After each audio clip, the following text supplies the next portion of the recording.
Materi keempat, query lanjutan. Materi ini dibuat oleh Pak Arif Basofi. Sebenarnya ini adalah pengembangan dari teori 3 yang sebelumnya.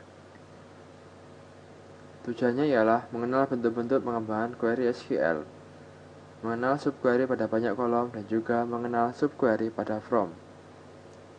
Langsung masuk, apa itu subquery? Subquery ialah bentuk query lanjutan untuk pencarian data yang lebih kompleks.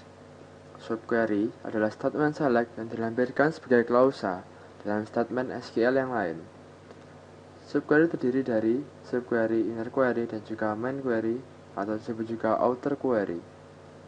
Eksekusi yang dikerjakan lebih dulu adalah subquery, menjalankan sesekali sebelum main query. Hasil dari subquery digunakan oleh main query.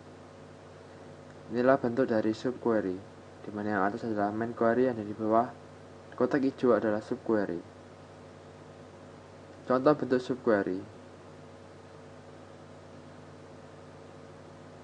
Di sini, query menampilkan nama pegawai yang gajinya lebih besar dari pegawai dengan nomor pegawai 149. Sebelumnya, gaji dari pegawai dengan nomor pegawai 149 tidak diketahui.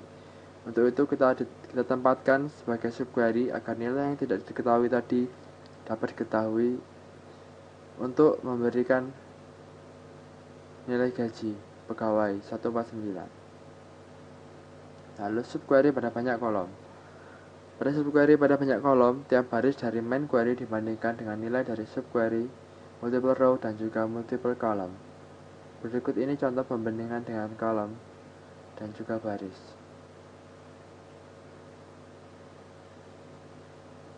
Pembandingan kolom dalam subquery banyak kolom dapat berupa pembandingan berpasangan atau pairwise dan juga tidak berpasangan atau disebut juga non-pairwise.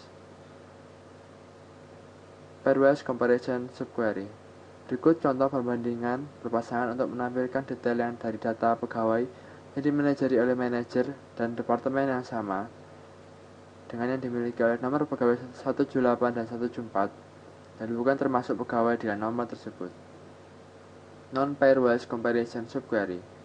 Berikut contoh pembandingan tidak berpasangan untuk menampilkan detail dari data pegawai yang dimanajeri oleh manajer yang sama dengan ID pegawai 174 atau 141 serta bekerja dalam departemen yang sama dengan pegawai yang memiliki ID pegawai 174 atau 141 dan bukan termasuk pegawai dengan ID itu sendiri.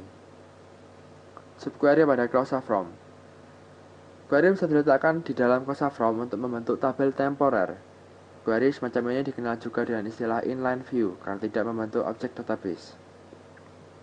Berikut ini contoh penggunaan query dalam klausa from. Query menampilkan nama dan gaji dari pegawai yang gajinya lebih besar dari rata-rata gaji pegawai pada departemen yang tempat ia bekerja. Kita bisa lihat contohnya, di mana subquery from sudah diberi tanda dengan kotak merah.